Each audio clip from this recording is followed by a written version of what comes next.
in chat Good box. morning, teacher. Good morning, beta. Come on, write in your name in chat box.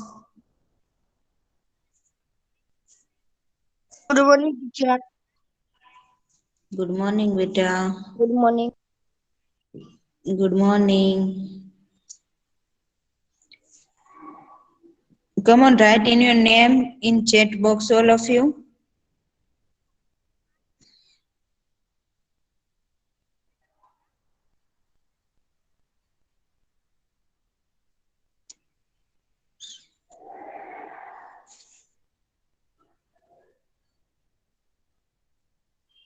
Good morning, teacher. Good morning, beta.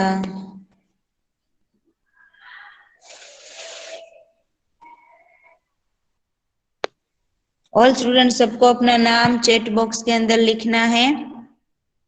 पहले हम class शुरू करेंगे, उसके बाद last 10 minute में मैं attendance लूंगी। Okay, so all student सबका अब यहाँ पर ध्यान।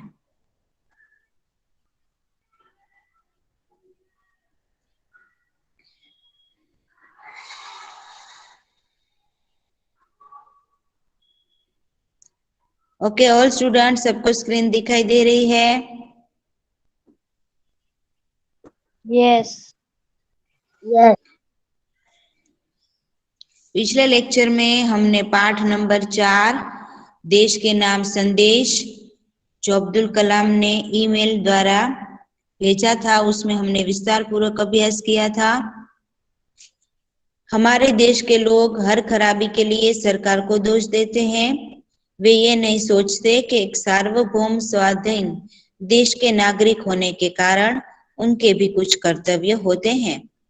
इस पाठ में भारत के भूतपूर्व राष्ट्रपति डॉक्टर एपीजे अब्दुल कलाम ने देश के लोगों को देश के प्रति उनके कर्तव्य और जिम्मेदारी को निभाने का आग्रह किया है। So all student, offline lecture में मैंने पाठ नंबर 4 आपको एक्सप्लेन कर दिया था ना? Yes. Yes, teacher. Yes. Okay, आज हम इसके आगे की एक्सरसाइज का अभ्यास करेंगे। अब सबका यहाँ पर ध्यान। अभ्यास के अंदर पहला प्रश्न है, निम्नलिखित प्रश्नों के मौखिक उत्तर दीजिए। जी। पहला प्रश्न है, यह पत्र किसने किसको लिखा है? यह पत्र किसने किसको लिखा है? इसका उत्तर आएगा, यह पत्र किरण ने अपने मित्र हर्ष को लिखा है। दूसरा प्रश्न है, पत्र लिखने वाले का पता क्या है? इसका उत्तर आएगा, पत्र लिखने वाले का पता है मातृछाया, ऊंची शेरी, गांव मेसपुरा, तहसील यानी तालुका भाभर, जिला यानी जिलो बनासकांठा। प्रश्न नंबर 3, पत्र में क्या वर्णन किया है? पत्र में क्या वर्णन किया है? इसका उत्तर आएगा, पत्र में भारतीय नागरिकों की अपने कर्तव्यों के प्रति लापरवाही और सरकार के प्रति उनके शिकायती रवैये का वर्णन किया गया है। प्रश्न नंबर 4, पत्र के अंत में किरण ने हर्ष के परिवारजनों को क्या कहा है? पत्र के अंत में किरण ने हर्ष के परिवारजनों को क्या कहा है? इसका उत्तर आएगा, पत्र के अंत में किरण ने हर्ष के परिवारजनों को प्रणाम यानी कि सलाम कहा है। ये था प्रश्न नंबर 1 अभ्यास के अंदर मौखिक उत्तर दीजिए, जिसके अंदर हमने 1 से 4 प्रश्नों के उत्तर का अभ्यास किया।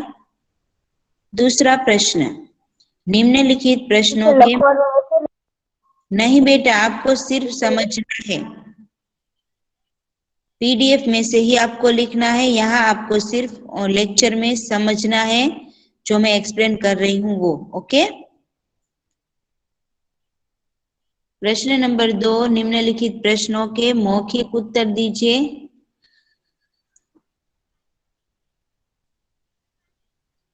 पहला प्रश्न है, हम दूसरे देशों में उनके कायदे कानून का पालन करते हैं।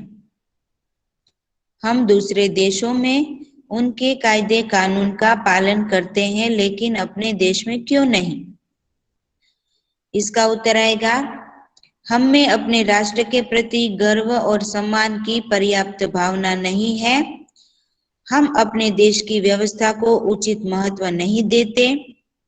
हमारे यहाँ का शासन भी सख्ती से काम नहीं लेता। दूसरे देश अपने देश की व्यवस्था को बनाए रखना चाहते हैं। वे उसमें गर्व महसूस करते हैं। हम भी उनसे प्रभावित होते हैं, इसीलिए हम दूसरे देशों में उनके कायदे कानून का पालन करते हैं, लेकिन अपने देश में नहीं करते।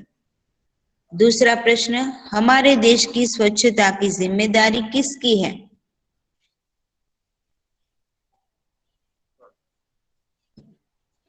प्रश्न 2, हमारे देश की स्वच्छता की जिम्मेदारी किसकी है?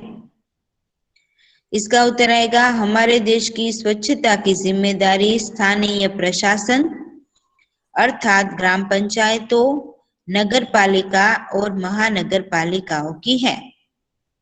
प्रश्न नंबर 3, हमारे देश के विकास में कौन कौन सी समस्याएं बाधक है? हमारे देश के विकास में कौन कौन सी समस्याएं बाधक है? इसका उत्तर आएगा, हमारे देशवासी अपने यहाँ के कायदे कानूनों का चुस्ती से पालन नहीं करते। लोग हर खराबी के लिए सरकार को दोष देते हैं। वे अपने राष्ट्रीय कर्तव्य निभाने में रुचि नहीं लेते। अधिकारी लोग भ्रष्टाचार करने में ही नहीं चकते। ये सारी समस्याएं हमारे देश के विकास में बाधक है, यानी अड़चन रूप है। प्रश्न 4, देश के प्रति हमारा कर्तव्य क्या है, यानी हमारा फर्ज क्या है? इसका उत्तर आएगा, देश के प्रति हमारा फर्ज है कि हम अपने यहाँ के कायदे कानून का पालन करें। देश की व्यवस्था हम ऐसी बनाएं जिस पर हमें गर्व हो। हम सरकार और स्थानीय प्रशासन को उनके कार्यों में सहयोग दें। हम ऐसा कोई भी कार्य न करें जिससे देश की प्रतिष्ठा पर आंच आए। यह था प्रश्न नंबर 2। निम्नलिखित प्रश्नों के मौखिक उत्तर दीजिए, जिसके अंदर हमने 1 से 4 प्रश्नों के उत्तर का विस्तार पूर्वक अभ्यास किया।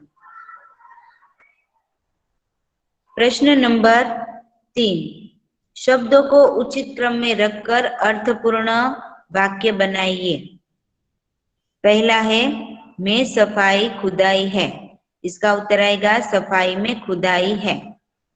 दूसरा, मेरा महान भारत। इसका उत्तर आएगा, मेरा भारत महान। तीसरा, लेना और दहेज पाप देना है। इसका उत्तर आएगा, दहेज लेना और देना पाप है। चौथा, आदर्श भारत को आओ बनाए मिलकर राष्ट्र। इसका उत्तर आएगा, आओ मिलकर भारत को आदर्श राष्ट्र बनाए। ये था प्रश्न नंबर 3, शब्दों को उचित क्रम में रखकर अर्थपूर्ण वाक्य बनाइए। अब चौथा प्रश्न, ऐसे व्यवहार की चर्चा कीजिए जिससे हम देश में अव्यवस्था खड़ी करते हैं एवं देश के विकास में बाधा डालते हैं। तो इसका उत्तर आएगा, हमारे देश में कभी कभी सांप्रदायिक दंगे भड़क उठते हैं। कभी कभी भाषावाद भी हिंसक बन जाता है। ऐसे मौकों पर कट्टरवादी लोग तोड़फोड़ करते हैं। सरकारी संपत्ति की बहुत हानि होती है। ऐसा बर्ताव देश में अव्यवस्था खड़ी करता है। अशांति के कारण देश के विकास में बाधा पड़ती है। यह था चौथा प्रश्न। अब प्रश्न नंबर 5, दहेज एक दूषण, इस विषय पर कारण सहित अपना मत दीजिए। दहेज एक दूषण, इस विषय पर कारण सहित अपना मत दीजिए। इसका उत्तर आएगा, दहेज की प्रथा समाज के लिए अभिशाप बन गई है। दहेज के कारण योग्य शिक्षित कन्याओं का उचित समय पर विवाह नहीं हो पाता। यदि विवाह हो भी जाता है तो दहेज न लाने अथवा कम लाने के कारण नई वधू को ताने और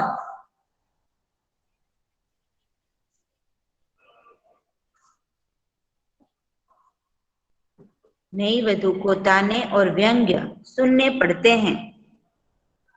इतना ही नहीं, उसे शारीरिक और मानसिक यातना भी दी जाती है।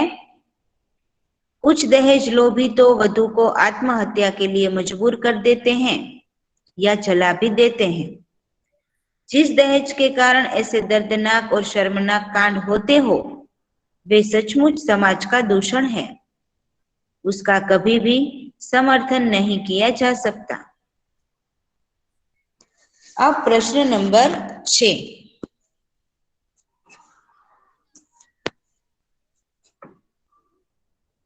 हम स्वयं कैसे अपना कर्तव्य का पालन करके आदर्श नागरिक बन सकते हैं एवं भारत को आदर्श राष्ट्र बनाने में योगदान दे सकते हैं। इस विषय पर दिए गए प्रारूप के आधार पर अपने मित्र को पत्र लिखकर अपने विचार बताइए। इसका उत्तर आएगा, पहले एड्रेस 77 आदर्श सोसाइटी, अठवा लाइन्स, सूरत, 16 जुलाई 2012। प्रिय मित्र नीलेश, सप्रेम नमस्ते। तुम्हारा पत्र मिला। तुमने आदर्श देश प्रेमी नागरिक के बारे में जानने की इच्छा प्रकट की। इस बारे में मैं इस पत्र में अपने विचार प्रकट कर रहा हूं। आदर्श नागरिक को अपने देश के कायदे कानून का पालन करना चाहिए।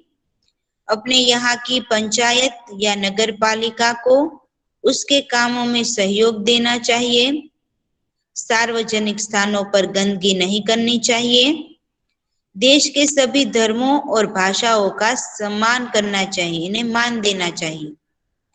चुनाव के समय अपने आसपास के नागरिकों को मतदान के लिए प्रेरित करना चाहिए। बाढ़, भूकंप, अकाल के समय पीड़ित लोगों की हर संभव सहायता करनी चाहिए। सरकार की किसी नीति या कानून का विरोध करना हो तो शांतिपूर्वक करना चाहिए। दहेज जैसे रिवाजों का विरोध करना चाहिए। मेरे विचार से इस तरह का आचरण हम आदर्श नागरिक बन सकते हैं और देश के विकास में अपना योगदान दे सकते हैं।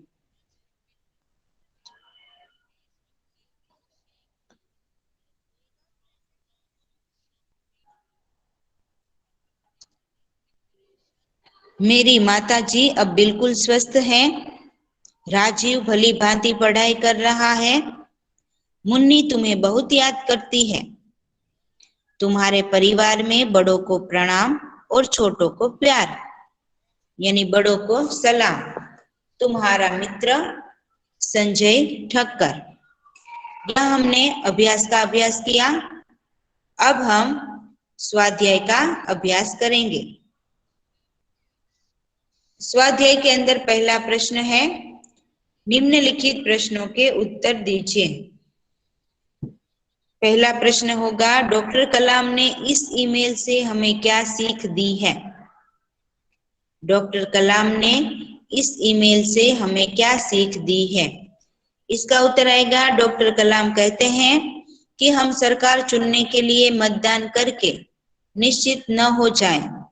हम ऐसा न सोचे कि अब हमारी सारी जिम्मेदारियां चुनी हुई सरकार उठाएगी। हमारे सारे काम सरकार करेगी। हमें रद्दी कागज भी कूड़ेदान में डालने की तकलीफ नहीं उठानी है। सामाजिक समस्याओं के बारे में भी हम अपना स्वार्थ ही देखते हैं। बाहर से दहेज का विरोध कर चुपके से दहेज ले लेना बहुत ही गलत बात है। इस प्रकार इस ईमेल से डॉक्टर कलाम ने हमें एक सच्चे नागरिक के रूप में अपनी जिम्मेदारियां निभाने की सीख दी है। दूसरा प्रश्न, दूसरे देशों में और हमारे देश में हम जो व्यवहार करते हैं उसमें क्या अंतर है? इसका उत्तर आएगा, दूसरे देशों में जाकर हम उनकी व्यवस्था का आदर करते हैं, यानी उनको मान देते हैं और उसका पालन करते हैं, जबकि अपने देश में हम यहाँ की व्यवस्था की अनदेखी करते हैं। मेरी आवाज आपको क्लियर नहीं आ रही है बेटा? मुझे क्लियर आ रही है। क्लियर आवे छे। बेटा जिसको क्लियर नहीं आ रही है ना, उसको नेटवर्क प्रॉब्लम होगी। बाकी सभी स्टूडेंट को मेरी आवाज क्लियर आ रही है। तो अपनी प्लेस चेंज करके देखो, या एक बार लेफ्ट हो जाओ और फिर ज्वाइंट हो जाओ। ओके? Okay teacher. हाँ बेटा। दूसरा प्रश्न, दूसरे देशों में और हमारे देश में हम जो व्यवहार करते हैं उसमें क्या अंतर है? इसका उत्तर आएगा, दूसरे देशों में जाकर हम उनकी व्यवस्था का आदर करते हैं और उसका पालन करते हैं, जबकि अपने देश में हम यहाँ की व्यवस्था की अनदेखी करते हैं। दूसरे देशों में हम उनके स्वच्छता संबंधी नियमों का पालन करते हैं, गाड़ी उन देशों के नियमों के अनुसार चलाते हैं, उन देशों में बेईमानी करने की हिम्मत नहीं करते। परंतु अपने देश में हम न स्वच्छता का ध्यान रखते हैं, न गाड़ी की गति का और न ईमानदारी का। इस प्रकार दूसरे देशों में और अपने देश में हम जो व्यवहार करते हैं उसमें बहुत ही अंतर है, यानी भेद है। तीसरा प्रश्न, दूसरे देशों में यानी कि दूसरे देशों में लोग स्वच्छता के प्रति कैसे जागरूक हैं? इसका उत्तर होगा, दूसरे देशों में लोग स्वच्छता को बहुत महत्व देते हैं। वे सड़कों पर थूकते नहीं हैं, कागज के टुकड़े यहाँ वहां न फेंककर कूड़ेदान में डालते हैं, सिगरेट के टुकड़े सड़क पर नहीं फेंकते, कुत्तों के मालिक अपने कुत्तों को सड़क पर गंदगी करने नहीं देते, समुद्र तटों पर लोग खाली नारियल इधर उधर नहीं डालते, वे अपने रेलवे स्टेशनों को साफ सुथरा रखते हैं। इस प्रकार दूसरे देशों के लोग स्वच्छता के प्रति बहुत ही जागरूक हैं।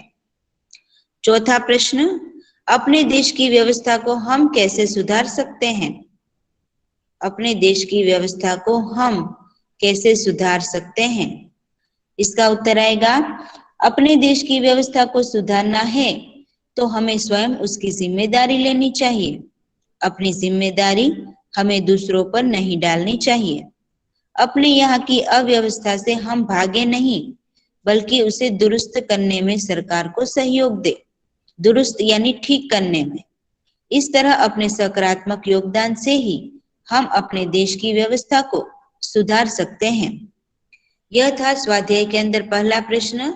निम्नलिखित प्रश्नों के उत्तर दीजिए, जिसके अंदर हमने 1 से 4 प्रश्नों का सविस्तार अभ्यास किया। दूसरा प्रश्न हम पत्र है, इसका अभ्यास करेंगे।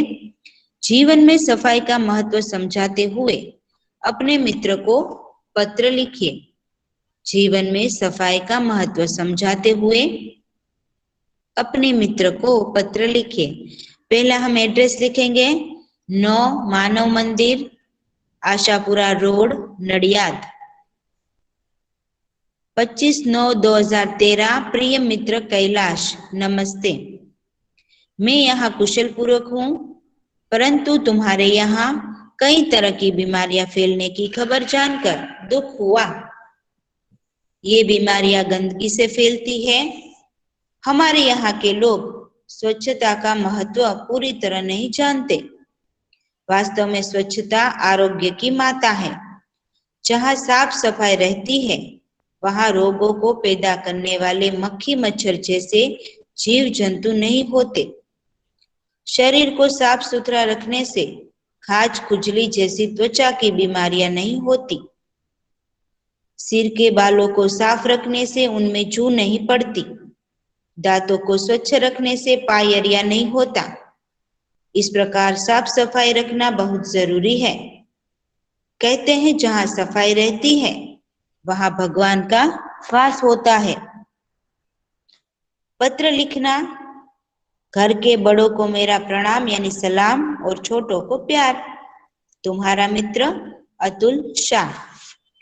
ये था प्रश्न नंबर 2, जीवन में सफाई का महत्व समझाते हुए अपने मित्र को पत्र। अब प्रश्न नंबर 3, निम्नलिखित वाक्यों के काल पहचानिए। निम्नलिखित वाक्यों के काल पहचानिए।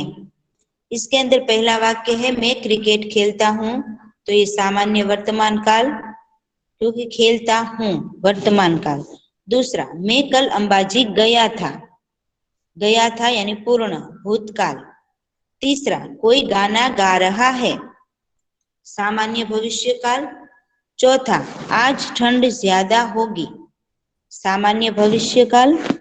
5, कल हम स्कूल से प्रवास जा रहे हैं, कल हम स्कूल से काल। और 6, परसों कश्मीर में हिम वर्षा हुई, हुई ये भूतकाल हुआ यानी सामान्य भूतकाल। अब प्रश्न नंबर 4, काल परिवर्तन कीजिए, काल परिवर्तन कीजिए।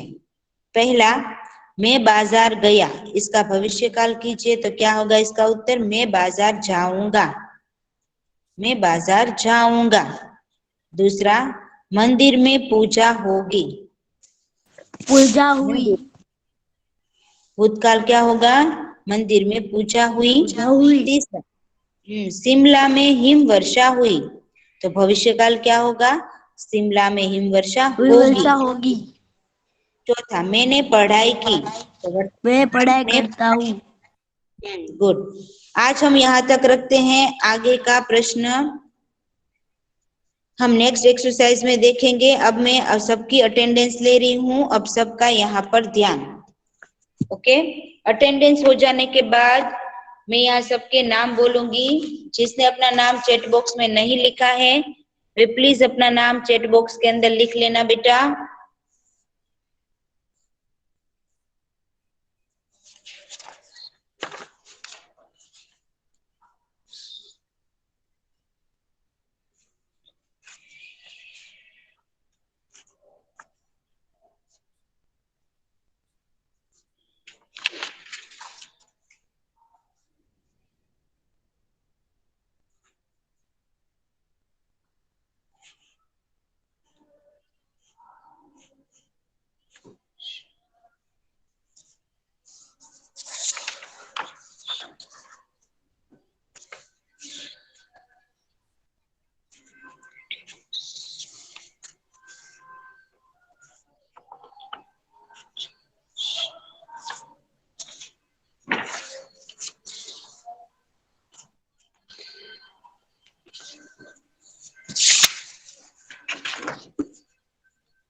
चलिए जाइए।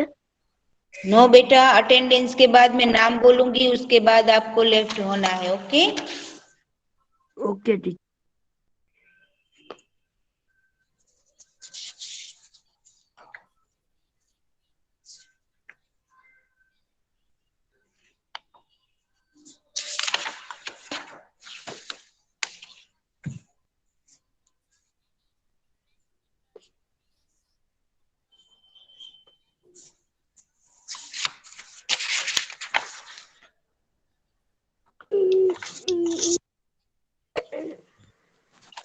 बेटा अपना माइक्रोफोन ऑफ रखो।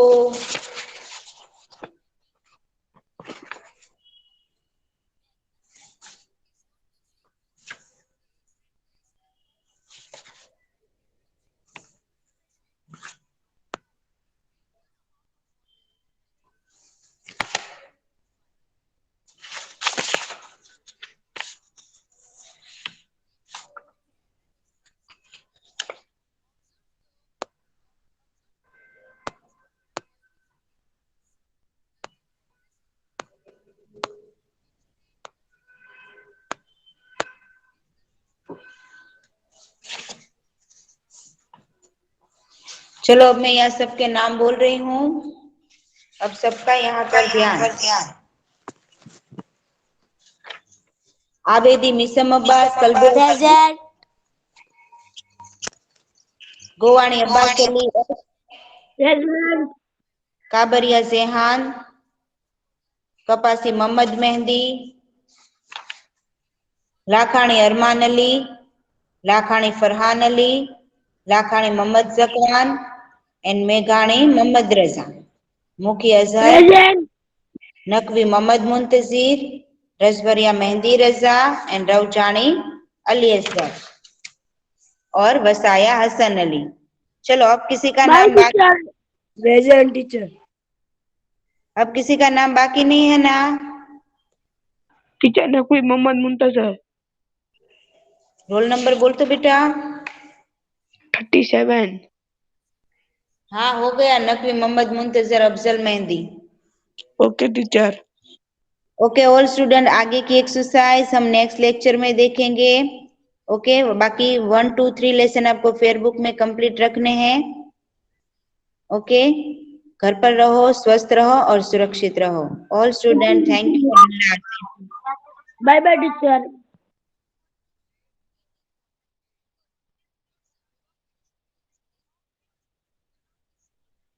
टीचर लेफ्ट થઈ જઈએ।